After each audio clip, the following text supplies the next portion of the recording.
রোদের মধ্যে বসে বসে ফোন দেখা হচ্ছে। এই রোদটা বেশ আরামদায়ক। তুমি একবার না মে জুন মাসে এখানে সেরকম করে বসে থাকবে, তাহলে তোমার আসল টেস্ট হবে। ওইদিকে ওই বাড়ির কুকুরটা ঘৌ ঘৌ করে ডেকেই চলেছে।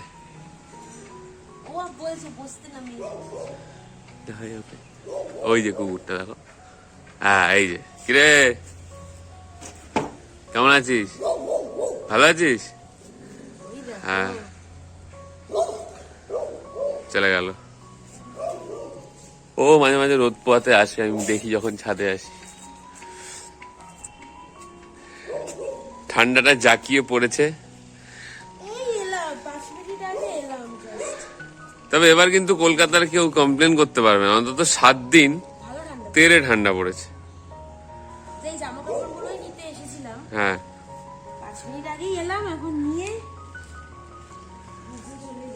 হ্যাঁ। হ্যালো সবাইকে, ব্লগ ভ্যানিটিতে সবাইকে অনেক অনেক ওয়েলকাম। কি খবর সবার?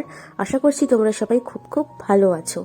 কি প্রচন্ড ঠান্ডা পড়েছে বলো। আমাদের এখানে কি এত ঠান্ডা পড়ে আমার তো মনে পড়ছে না। তার মধ্যে আবার বৃষ্টিও পড়ছে। মানে এখন যে আমি ভিডিওটা এডিট করছি এখন কিন্তু বাইরে বৃষ্টি পড়ছে। ভাবো, এত ঠান্ডা তার মধ্যে বৃষ্টি। কি একটা নিম্নচাপের কথা তো আছে, সেটাই হচ্ছে বোধহয়।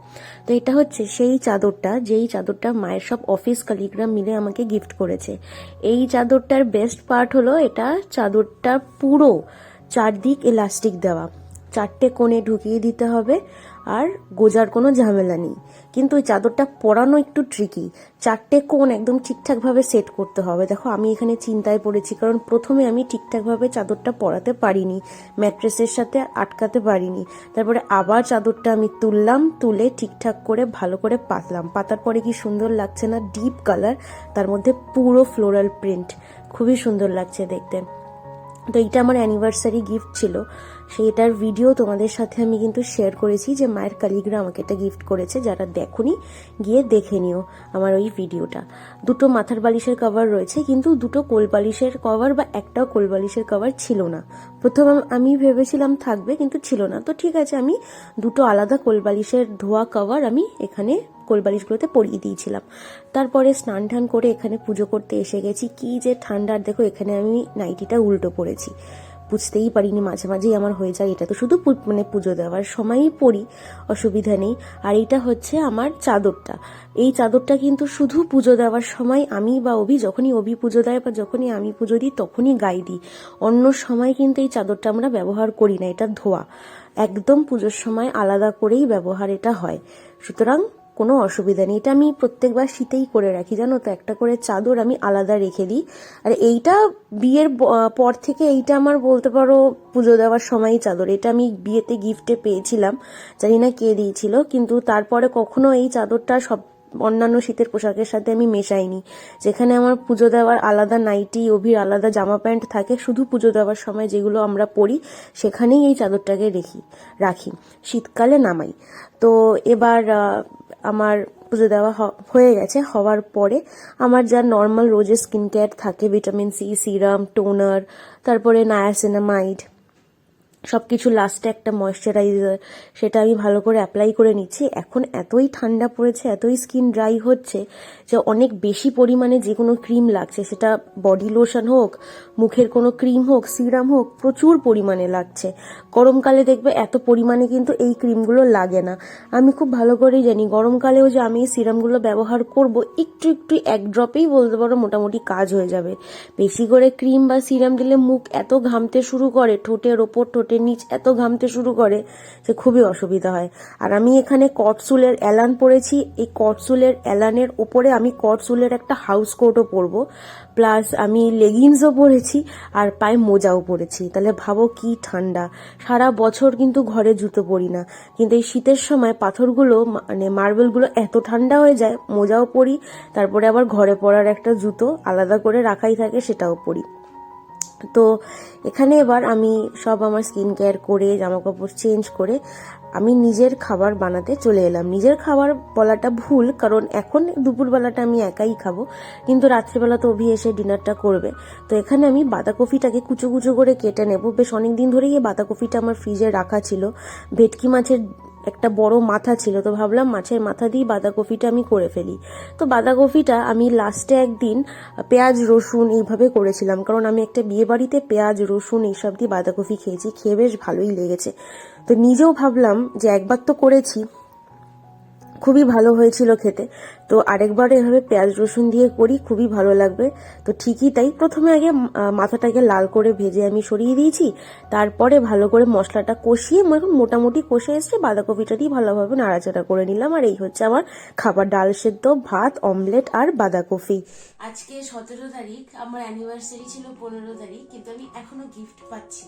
তো আগে বলে দিই কটা বাজে, এখন 10:15 বাজে, আমার 10:15 নাগাদ পড়ানো শেষ হয়েছে। তো বড় ঘরে ছিলাম, এখন ছোট ঘরে এসে বসেছি, একটু কম্বল দিয়ে ঢেকে ঢুকে টানা পড়িয়েছি আজকে, টানা। আজকে অভি এসেছে অফিস থেকে, এসেও দেখেছে আমি পড়াচ্ছিলাম। হ্যাঁ, কাকুনের ঘরে গেছিল, তো অভি হাত দিয়ে কাকুন এই গিফটটা পাঠিয়েছে, আমি খুলেছি। তা একবার দেখাই তোমাদের যে কি গিফট আছে। খুব সুন্দর গিফট, আমার ভীষণ পছন্দ হয়েছে, ভীষণ ভীষণ। তো কিভাবে খোলে? ও আচ্ছা, এই যে সুন্দর সুন্দর 4টে মিনি পারফিউম, খুব সুন্দর। আমি প্রত্যেকটা গন্ধ শুকলাম। আমার পারফিউম ভালো লাগে, কিন্তু আমার কিছু কিছু পারফিউমে মাথা ধরে। যদি মাথা ধরে তাহলে ধরো একবার শুকতেই আমার মাথা ধরে যাবে, কিন্তু আমি 4টে পারফিউমই শুকিয়েছি, আর এখানটা দুটো স্প্রে করেছি, কিচ্ছু মাথা ধরেনি। বুঝতে পেরেছি মাথা ধরবে না।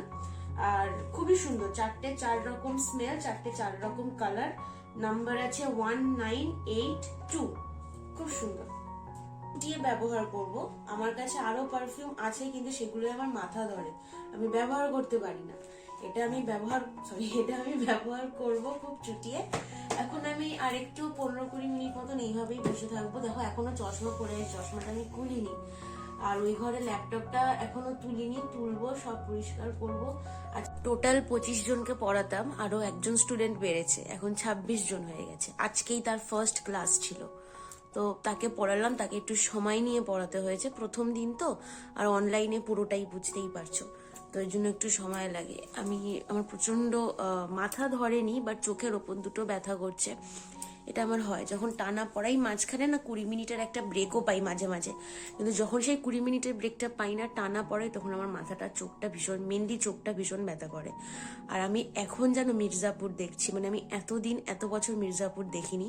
প্রত্যেকবার ভেবেছি এবার শুরু করব। আমি সিজন 1টা শেষ হয়ে গেছে, সিজন 2 এর ফার্স্ট এপিসোডটা দেখেছি, বাট একদিকে ভালো, আমাকে সিজন 3 এর জন্য বেশি অপেক্ষা করতে হবে না। সিজন 3 তো অ্যানাউন্স হয়েই গেছে, জলদি চলে আসবে। হচ্ছে মাটন বিরিয়ানি, সোমবার রাতে বানানো হয়েছিল, আমাদের যেদিন অ্যানিভার্সারি ছিল, অভি বানিয়েছিল। মঙ্গলবার তো নিরামিষ। এটা আমার প্লেট, আর অভি ওখানে খাচ্ছে, দেখাচ্ছি। খুবই ভালো হয়েছে মাটন বিরিয়ানিটা খেতে, এটাই এখন গরম করলো, তো সেটাই আমরা এখন ডিনারে খেয়ে নিই। অভি, এটা হলো হোমমেড বিরিয়ানি, যেটা আমি বানিয়েছি। তো আমি যেরকম এক্সপেক্ট করেছিলাম তার থেকেও ভালো হয়েছে এটা খেতে।